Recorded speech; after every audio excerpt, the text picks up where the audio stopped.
Merhaba Salih, ilk olarak hoş geldin. Hoş bulduk, teşekkür ederim. Sana ilk sorum, kısaca kendini, okuduğun okulları, bölümleri tanıtabilir misin? Ben Salih Abdüşşah Selman, İstanbul doğumluyum. 2011 yılında İstanbul Şehir Üniversitesi Psikoloji bölümüne başladım. 2016 yılında da hem bölüm birincisi hem okul birincisi olarak mezun oldum. Evet. Daha sonra Boston Üniversitesi Psychological and Brain Sciences yüksek lisans programına kabul aldım. Şu an master'ımı yapıyorum. Ve bebek ve erken çocukluk dönemindeki stresli yaşam deneyimlerinin çocuk beyin gelişimi üzerine ve bilişsel fonksiyonlarının üzerine etkilerini çalışıyorum. Peki şu anda Boston Üniversitesi'nde araştırma görevlisi olarak çalışıyorsun. Ayrıca master'ını da yapıyorsun. Daha öncesinde Harvard, Şehir Üniversitesi, Koç Üniversitesi, Marmara Üniversitesi gibi üniversitelerde asistanlık yaptın. Peki bunları nasıl başardın? Sana bu konularda ilerlemeyi kaydederken yardım eden kişiler oldu mu?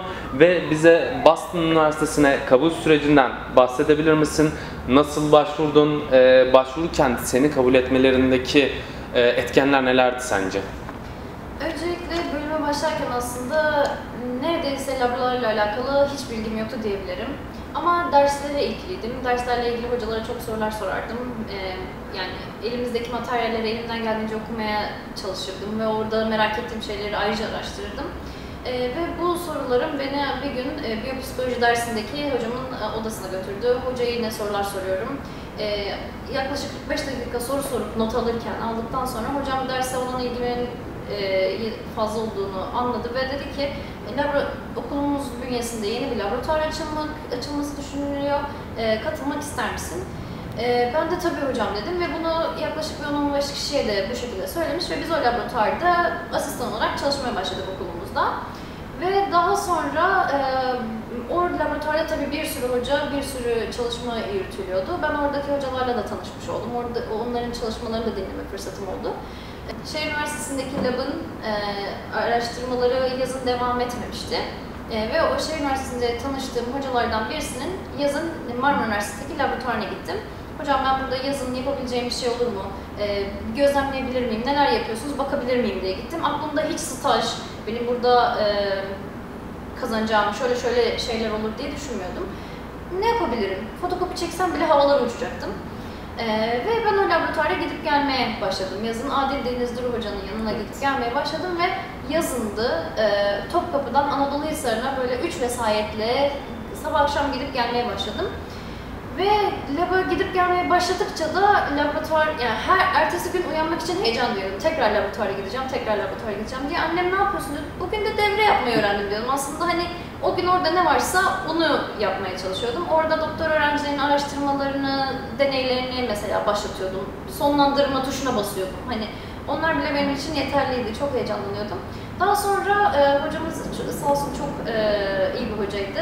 Beni laboratuvardaki araştırmaların tartışıldığı toplantılara da dahil etti. Orada soru sormamı teşvik etti. Bir gün bir doktor öğrencisinin tezine bir soru yönelttim. Bu böyle olsa nasıl olur diye. Aslında bilmiyorum ama vesaire diye. Hoca da hiç öyle deme dedi. Yap bakalım nasıl oluyormuş o soru öyle dedi. Nasıl dedim, araştırmanı yap ve bakalım nasıl oluyormuş dedi. Gittim, bütün araştırmamı yaptım. O alanda sorduğum soruyla ilgili araştırmalarımı yaptım. Neler yapmış insanlar onlara baktım. Ondan sonra bir research proposal, araştırma teklifi gibi bir sayfalık bir yazı yazdım. Bu araştırmalar yapılmış, benim sorduğum soru da daha önce böyle bu şekilde sorulmamış. Ben bunu bu şekilde sormak istiyorum. Hoca da tamam, hazırlamışsın, kabul ettim dedi. Daha 2. sınıfı yeni bitirmişim, bana kendi araştırmanı yapabilirsin dedi. Tabii ki oradaki arkadaşlarımla da birlikte ekip olarak o çalışmanın deneyini dizayn ettik, kurduk ve başlattık. Ve bunların hiçbirinin ben başta olacağını bilmiyordum. Fotokopi çekmek için gitmiştim ve fotokopiyi çok iyi çekeceğimden emindim. Ama orada o sırada ne varsa, oradaki ortamın da gerçekten, laboratuvar çalışma ortamının da oradaki ekip arkadaşlarımın da çok iyi olması, hocamızın gerçekten öğrencilerini çok teşvik etmesi de bize bu aslında yolu açmıştı. Evet. Deneyimize katılımcılar gelmeye başladı ve o sırada bir kongreye katılma durumu söz konusu oldu. Laboratuvarda birkaç arkadaş bir kongreye katılacaktı. Hoca dedi ki senin de pilot çalışma sayılacak kadar oldu, seninkinin de sonuçlarını gönderelim. Hocam nereye gönderiyoruz, nasıl gönderiyoruz, benim ne yapmam lazım? Hiçbir şeyden haberim yok o sırada. Poster hazırlaman lazım dedi. Sonuçlarını da oraya yapacaksın, koyacaksın. Peki hocam dedim ve gittim nasıl poster yapılıyor diye araştırmaya başladım. Sonuçlarını da yazdık, posteri de hazırladım ve ilk aslında ikinci sınıfı bitirdiğimde ilk biyomedikal mühendisleriyle yine aslında pek alanımla ilgili değildi ama denk gelmişti. Benim çalışmam ona uygun olmuştu ve orada posterimi sunmuştum. Böylece ilk araştırma deneyimini kazanmış oldum ve oradaki çalışma ortamını, lab ortamını deneyimlemiş oldum, görmüş oldum. Ne çalışmak istediğimi, beni neyin heyecanlandırdığını öğrenmiş oldum, anlamış oldum. 3. sınıfa başladım, yeni dersler almaya da başladım. Bu arada her sınıfta yeni dersler aldıkça da alanı daha da fazla tanımaya başladım aslında. Bir gün arkadaşım Merve Arman, yine o da böyle yurt dışındaki fırsatları kollayan araştırmalara mutlaka giden, her aktivitede gördüğüm arkadaşımdı. Bir gün bana Salya, ben laboratuvarlara başvuruyorum, sen de başvur dedi. Ben dedim ki ben yapamam. Bir de olmaz. O başvuru ne? Nereye başvuruyorsun? Ne oluyor? Hani böyle başvur. Yok Merve dedim, hani olmaz. Ya, başvursam bile kim beni kabul etsin, niye etsin? Ya sen başvur bir dedi, bak ben kabul aldım, sen de alırsın. Merve yapma. Sen ya başvurdun mu? Başvursana. İyi tamam dedim Merve, başvurmaya başlayacağım. Ben akşam gazete okur gibi laboratuvarların araştırmalarını okumaya devam ediyorum. İlgimi çeken laboratuvar olursa da bir tane mail hazırlıyorum. İşte ben bu sınıfta, 3. sınıftayım, şu dersleri aldım, şu derste şu çok ilgimi çekti, onunla ilgili işte şu araştırmayı yaptım, daha sonra işte şu laboratuvarda da şunu çalıştım, sosyal olarak da işte sosyal aktivitelerde şu vakfa gidiyorum, şurada öğrencilerle birlikte çalışıyorum ve bu alanı tanımayı daha çok isterim. Acaba benim için uygun bir yeriniz var mı laboratuvarda? Hani bu şekilde mailler atmaya başladım ve yaklaşık 100'den fazla mail attım. Yani dünyaya resmen 100'den fazla mail attım. Daha sonra dönüşler almaya başladım. Mülakatlara girdim. Olumsuz dönüşler olduğu gibi olumlu dönüşler de oldu. Önce Oxford Üniversitesi'ndeki bir laboratuvardan kabul aldım. Aynı hafta Harvard Üniversitesi'ndeki Youth Mental Health laboratuvarından kabul geldi. Tabii mülakat sürecim, yani ilk defa mülakata giriyorum. İlk defa İngilizce bir mülakata giriyorum. Sordukları bazı tahmin ettiğim sorular vardı. Neden laboratuvarda çalışmak istiyorsun? Hani tahmin ettiğim sorulardı. Bazen tahmin etmediğim sorular geldi. Mesela sana işte 3 tane makale versek, bunu nasıl çalışırsın? Yani bu sorunun cevabını bilmiyorum asla ve tamam dedim. Bu soru benim elenme sorum. Yani, ve şöyle cevap veriyorum. 5 güne böler, az yapar ve şöyle yazarak yaparım falan. Evet, sormak istediğim soru. Aslında hani disipline çalışıp çalışmadığımı anlamak istiyorlarmış. Evet. Bu açıdan da gerçekten hani arkadaşlarıma tavsiye ederim, sordukları sorulara gerçekten samimiyetle cevap verdiğinizde aslında sordukları soru oymuş. Onu hissetmiş ve anlamış oldum.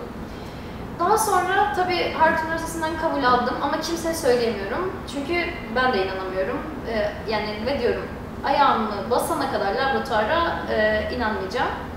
Ve hakikaten de öyle, hani belli olmaz diyebilirler ki yanlışlık oldu. Sonra gittim laboratuvara. Hala bir hafta geçti, diyorum ki yok, kimliğim gelmeden ben hala inanmayacağım. Hala inanamıyorum. Sonra kimliğim de geldi ve ben orada çalışmaya başladım ve çok güzel ilişkiler geliştirerek orada çok güzel bir 3 ayım geçti. Ondan sonra 3 ay geçince ben oradaki çalışmalara tabii dahil olunca döndüğümde de aslında orada çalışmalara devam ettim. Oradaki bir meta-analiz çalışmasında çalışmaya devam ettim Türkiye'den de. Aslında orada bu laboratuvarda 10 ay boyunca çalışmış oldum. O laboratuvarda gerçekten hem çok güzel bir 3 ay geçirdim öncelikle ve çok güzel de çok farklı, beni çok şaşırtan şeyler de oldu. Mesela bir gün işte kendimce 3. sınıfta bir CV hazırlamışım ama emin değilim neyi nasıl yazılır. Oradaki labda çalışan hani benden kıdemli birisine ya CV'me bir ara vaktiniz olsa bakabilir misiniz dedim. Tabii dedi. İstersen laboratuvar gündemine alınır mı dedi. Hani alın dedim. Hani aslında neden bahsettiklerini pek bilmiyorum. Laboratuvar gündemine alınınca ne olacak benim CV'mde? Hani tamam alın dedim. Tamam biz seni o günkü büyük toplantıdan sonra çağıracağız toplantı odasına dediler. Peki dedim. Hala başıma ne gelecek bilmiyorum. Laboratuvar gündemine alındı ve beni çağırdılar. Böyle bir toplantı masasının etrafında 20 kişi yaklaşık. Benim CV'm PowerPoint'le yansıtılmış. Herkesin önünde CV'min bir kopyası var ve hani aslında amatörce hazırladığım kendimce bir şeydi ve nasıl olacak şimdi dedim. Herkesin önünde de bilgisayarı açık benim CV'me tek tek satır satır geçiliyor ve herkes notunu alıyor. Bu sırada da mail ile bana gönderiyorlar ve altlarına da notunu yazıyorlar. Tekrar düzenle, tekrar ne zaman istersen bakabiliriz. 20 kişi benim CV'me o gün kelime kelime kendi katkısını, kendi düzeltmesini, kendi yardımını yaptı ve tekrar da gelebilirsin. Ve ben dedim ki bu nasıl bir şey, yani nasıl bir şey bu? Ve bana orada mesela bazı yazmadığım şeyler vardı, sordular. Bu laboratuvarda ne yaptın?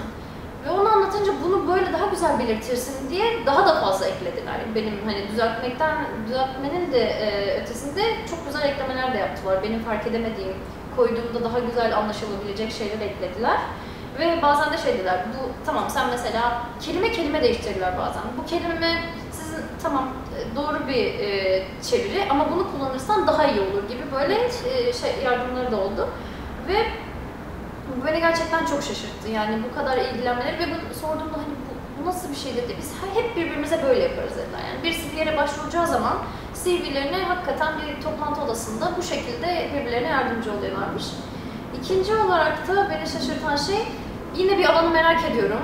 Hocam gidiyorum soruyorum, bir makale mesela bana bir makalenin özetini veriyorlar diyelim. Ben özeti çıkarıyorum, gidip tekrar soru soruyorum. Bu makalede bunu yapmışlar ama ben bunu da merak ediyorum. Bu peki nasıl olur vesaire diye. Ve bir gün bir bölümü yine merak ettiğimi söyledim hocaya. O konuda çalışan bir arkadaşım var. İstersen ona tavsiye edeyim seni dedi. Ona yönlendireyim seni dedi. Tamam dedim. Yönlendirin ne olacak? Laboratuvarın konferans odası rezerv edildi ve hoca geldi. Hocanın daha doğrusu geldiği bir güne denk getirilerek konferans salonunu bana rezerv ettiler ve 45 dakika boyunca ben hocaya istediğim soruları sordum. Ve hoca bana önce dedi ki tamam önce 15 dakika kendini anlat. Daha önce neler yaptın, şimdi ne yapıyorsun, ne yapmak istiyorsun? Önce ben kendimi anlattım hocaya, daha sonra sorularımı sordum. Daha sonra da hoca bana tamam peki şimdi bunları istersen yapabilirsin, senin önünde şöyle yollar var, şunlardan faydalanabilirsin, şu kişilere de danışabilirsin, onlar da senin yapmak istediklerini daha önce yapan insanlar vesaire diye bana bu şekilde 45 dakikasını ayırarak yardımcı oldu. Ve hala da kendisine ne zaman mail atsam yarım saat içerisinde dönüş yapar. Ve bu da öğrencilerle ne kadar ilgilendikleri, onlara ne kadar yardımcı oldukları konusunda beni çok etkilemişti. Evet. Üçüncü benim için unutamayacağım anlardan birisi de hocamız dönem sonunda, yaz döneminin sonuna doğru bütün öğrencilerini evinde ağırlayacaktı. Öğrencileriyle birlikte yemekler hazırlıyordu zaten. Mutfağında bütün öğrencileriyle birlikte. Hatta o gün hocamızın eşi torunlarıylaymış. Hoca tek başına zaten 70 yaşını aşkın bir hoca öğrencileriyle mutfakta hani 40 kişiye kadar böyle yemek servis etmeye çalışıyor. Sonra beni gördü dedi ki Salih her şey hazır bir gelip son ikinci bir göz olarak da gözden geçirir misin dedi. Tabii hocam dedim. Gittim yanına bana tek tek yemekleri gösterdi. Bunun içinde şu var, bunun içinde bu var. Bu vejetaryenlere uygun, bu şunlara uygun, bu alerjim varsa da bu. Galiba herkes için uygun yemeğiniz var değil mi dedi. Yani benim yememe ihtimalim olan yemeklerin içeriklerini de saydı ki yanlışlıkla belki hani almış olmayayım. Ya da ve bana dönüp bakar herkes için uygun yemeğimiz var değil mi dedi. Bu gerçekten o sırada gözlerim doldu ve hani hiç unutamayacağım anlardan birisi olmuş oldu. Harvard'daki böylece 3 ayım böylece bitmiş oldu ama aslında dediğim gibi bitmiş olmadı. Ben döndükten sonra da 7 ay oradaki laboratuvar projelerinde çalışmaya devam ettim. Döndükten sonra artık oraya gittiğimde yurt dışına başvurma, master süreçlerini oradaki hocalardan öğrenmiş oldum. Hangi sınavlara girmem gerektiğini, nasıl başvurmam gerektiğini ve yine kendi araştırmalarımı da yaptım. Ve 4. sınıfa geçtiğimde üniversitemizin laboratuvarında Dr. Reyhan Bilge Hoca ile tekrar çalışmalara devam ettik. Oradaki laboratuvardaki çalışmalarda da yer alırken aynı zamanda da başvurularımı yapmaya başlamıştım. Öncelikle bu kabul süreçlerinden bahsetmem gerekirse önce dil sınavları gerekiyor. Yurt dışındaki kabul prosedürleri biraz daha buradan farklı. TOEFL aldım. Sonra yüksek lisans ve doktora başvuruları için gerekli olan GRE sınavına girdim. Ondan sonra başvuru mektubumu hazırlamaya başladım, yazmaya başladım. Bu mektup aslında Statement of Purpose. Neden bu programa başvurmak istiyorum? Bu programa neden uygun öğrenci adayıyım? Daha önce neler yaptım gibi şeyleri yazdığımız bir mektup. Daha sonra referans mektupları var bu sürecin bir parçası olarak. Hocalarımızdan referans mektupları alıyoruz. Bu referans referans mektupları da aslında referans mektubu aldığım hocalar daha önce projelerde birlikte çalıştığım hocalar. Ve bu referans mektuplarında benim daha önce nasıl çalıştığım, çalışma ahlakım, bir iş verildiğinde nasıl yaptığım gibi konuların aslında hocaların kendi meslektaşlarına tavsiye ettiği mektuplar. Ve referans mektuplarından sonra da transkriptimiz gibi birkaç gerekli belgeyi de ekledikten sonra başvurularımı yaptım. Önce Amerika'daki Tufts Üniversitesi'nden, sonra da Boston Üniversitesi'nden kabulümü aldım. Peki beni kabul etmelerindeki önemli noktalardan birisi neydi? Bana sorarsanız bence programa uygun çalışma alanımın olması. Yani benim daha önce yaptığım çalışmalarla ve çalışmak istediğim konunun o programa uygun olması tabii ki ve daha önceki çalışma deneyimlerim. Daha önceden laboratuvar çalışma, araştırma deneyimlerim olduğu için ve çalışmak istediğim konuda programa daha iyi uygun olunca, yeterince hatta uygun olunca bence bu önemli noktalardan birisi beni kabul etmelerindeki diye düşünüyorum. Tabii sınav puanları ve genel not ortalaması da göz önünde bulundurulan diğer noktalar. Şu anda üzerinde çalıştığın konulardan bahsedebilir misin? Ne üzerinde çalışıyorsun şu anda ve ileride ne gibi sonuçlar elde etmeyi bekliyorsun bu çalışmalarında? Şu an Boston Üniversitesi'nde Brain and Early Experiences laboratuvarında stres hormonunun çocukların beyin gelişimini, dikkat mekanizmalarını, genel olarak bilişsel, duygusal ve sosyal gelişimlerine olan etkilerini araştırıyoruz. Bu noktada ailelerin, ebeveynlerin, anne-çocuk ilişki paternlerinin, çocukların beyin gelişimini nasıl etkilediğini inceliyoruz. Ben ileride stres hormonuna çalışmaya devam etmek istiyorum. Ya böylece problem daha sonra oluştuktan sonra örneğin özel öğrenme bozukluğu gibi bunları daha tek tek tedavi etmek yerine benim yapmak istediğim bunun mesela stresin bu problemlerin gelişimine etkisini anlayıp erkenden önleme ya da nasıl eğitim programları geliştirebiliriz üzerine çalışmak istiyorum. Böylece bu erken önleme ve geliştirme programlarıyla çocukların beyin gelişimlerini destekleyerek onların bilişsel, sosyal yeteneklerini geliştirmeye yardımcı olmak, onların öğrenme ve dikkat mekanizmalarını geliştirmeye yardımcı olacak çalışmalarda bulunmak istiyorum. Peki Salih, psikolojiyi seçmek isteyen öğrencilere ve şu anda psikoloji okuyan arkadaşlara tavsiyelerin var mı? Ve senin gibi genç yaşta bir şeyler başarmayı ve alanında en iyisi olmaları için bu arkadaşlara ne gibi tavsiyeler verebilirsin? Aslında psikoloji çok geniş bir alan. Bizim lisans dönemimizde çok her alanla ilgili derslerimiz var. Ben öncelikle bu derslerin giriş dersleri mahiyetinde olduğunu hissetmelerini istiyorum. Mesela ben aslında lisans döneminde asistanlık da yaptım. Ve o sırada bana da soruyorlardı, bu dersin neresini çalışmalıyım? Aslında bu dersler böyle bir yapının iskeleti gibi ana şeyler. O yüzden onları özellikle o giriş dersleri olduğunu hissederek her bir parçasına gerekli önemi verip hepsine çalışmalarını tavsiye ediyorum. Okumaları yaptıklarında mesela bizim en çok karşılaştığımız sorulardan birisi de üniversiteyi bitirdiğimde ne çalışmak isteyeceğimi bulamıyorum. Bunun bence en önemli adımlarından birisi lisans döneminde bu derslerde verilen okumaları iyice yaparak alanda yapılan çalışmaları böylece görebilmeleri ve bunları okurken, bunları çalışırken eğer işlerinde bir motivasyon, bir heyecan hissediyorlarsa ikinci adım olarak da bu konuyu çalışan kişilere ya da yerlere gidip bunu orada belki 2 hafta, belki 3 gün, belki 3 ay, belki 1 yıl ne kadar süreli olursa olsun deneyimlemeleri, yerinde gözlemlemeleri ve böylece derste okuyarak hani bir kısım heyecan hissettikleri konuları yerinde de deneyimleyip hala heyecan duyuyorlarsa bence bu konuları ileride çalışmak isteyeceklerini en azından düşünüp böyle devam edebilirler. Evet.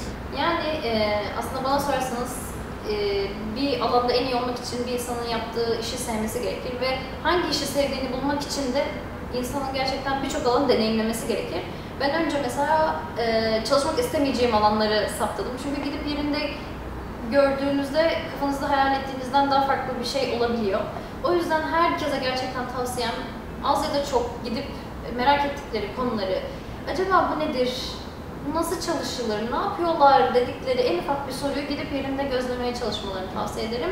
Ve bence bu insan çalışmak istediği konuyu, sevdiği konuyu da bulunca çalışmak için bence motivasyonu da bulacaktır ve ondan sonra da en iyisi olmamalı. Bence bir alanda en iyi olmak için de en önemli adımlardan birisi bu bence. Peki Salih, senin için başarının sırrı nedir sence? Benim deneyimime göre çalışmak. Aslında büyük bir sır söz konusu değil bence. Herkesin çok bildiği, kesinlikle de bildiği ve pek az uygulanan bir yöntem. Az az düzenli olarak çalışmak. Bu düzeni, az az düzenini asla bırakmamak. Yani başarısız da olursa, yorulursa da, ne olursa olsun bu az az düzenini asla bırakmamak. Ben kendime aslında şöyle söylüyorum. Ben bu dersi başaramayacak olsam bile, sonunda iyi not almayacak olsam bile elimden gelenin en iyisini yaptım. Bu benim yapabileceğim bu kadar. Ve bu beni böylece rahat hissettiriyor. Ve üçüncü olarak da kendi hayatımda ben her yaptığım şeyin notunu tutuyorum. Bazen kısa, bazen uzun. Staj yaptığım dönemde mesela her gün ne yaptıysam yazdım. Bugün burada bunu yaptım. Yani bu kadar basit. Bugün şu programda şunu yazdım. Bugün şu testi bilgisayara geçirdim. Bugün şu katılımcı geldi, ona şu testleri sordum gibi. Ve mesela Harvard'da yaptığım bu da ya da şey yapıyordum mesela. Bu makalenin özetinin yapılması gerekiyor. O makalenin özetini. Bir seminere katıldım o gün, orada gelen bir hocayı dinledim. O hocadan aldığım notlar. Ve bu notların kitap yaptım daha sonra birleştirerek 120 sayfalık, ben Harvard Üniversitesi'nde çalıştığım o laboratuvarda 120 sayfalık bir lab raporu çıkardım. Daha sonra çıkarken labın başındaki hocamız bu bende kalsın Saliha dedi. Onu da hocama bırakmış oldum. Bu geniş çapta not alma kısmı. Bir de küçük çapta not alıyorum. Kendi küçük bir defterim var. Her gün tarihini önce atıyorum. Sonra bu saatte, şu saat, başladığım saati yazıyorum, bitirdiğim saati. Ve şimdi mesela buradan şu kadar soru çözdüm. Diğer saatte 11-12 arası şu dersin şu kadar sayfasına çalıştım, şu chapter'ını. Daha sonra işte yine aynı şekilde devam ediyor. Bu aynı zamanda benim hem günlük kendi ne yaptığımı takip etmeme, hem de az az çalıştığım için de aslında derslerde nerelerde olduğunu takip etmeme kolaylık sağlıyor. Ve bu küçük çapta not tutmanın da bana hem gün gün ne yaptığımı somut olarak göstermesi açısından faydalı olduğunu düşünüyorum. Çünkü sınav sonuçlarını aldığımızda evet somut bir elimizde bir şey oluyor ama her gün ne yaptığımızı tam böyle somut bir şey olarak göremeyince motivasyonumuzu belki kaybedebiliyoruz. Ama ben böyle küçük küçük aldığım notlarda neler yaptığımı takip ediyorum ve görüyorum. Ve bence bu da galiba benim çalışma motivasyonumda faydalı olan bir şey. Peki Salih, son soru olarak. Kariyer sohbetlerini üniversite ve lisede okuyan arkadaşlara kariyer adımlarında yardımcı olabilmesi adına bilgi deposu niteliğinde videolar hazırlıyoruz. Peki senin bu seri için gerçekten çok başarılı, bizi izleyen arkadaşlar için gerçekten çok güzel bilgiler paylaşabilir dediğin kişi veya kişiler var mı? Evet, tabii ki de var.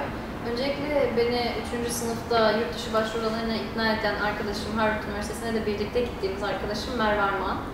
Ondan sonra Fatma ablamız var, Fatma Aladağ. Hocamız Reyyan Bilge, Şehir Üniversitesi'nde araştırma laboratuvarını yürütüyor ve bizi bu araştırmaları hep destekleyen her zaman kendisidir. Hüsniye ablamız var, Hüsniye Gülsev Koç. Elif Altın, hem o da arkadaşım hem de şu an o da Maryland Üniversitesi'nde araştırma asistanlığını yapıyor. Rümeysa Öztürk geçen sene Boston Üniversitesi'nde araştırma asistanlığı yapıyordu. Ben de oraya gittiğimde master'a başladım. Daha sonra geçen sene İstanbul Şehir Üniversitesi'nin birincisi Kadriye Slokum. Daha aslında sayabileceğim birçok isim var ama ilk anda aklıma gelenler bunlar. Ben çok teşekkür ederim. Ben teşekkür ederim. Katıldığın için de çok teşekkür ederim.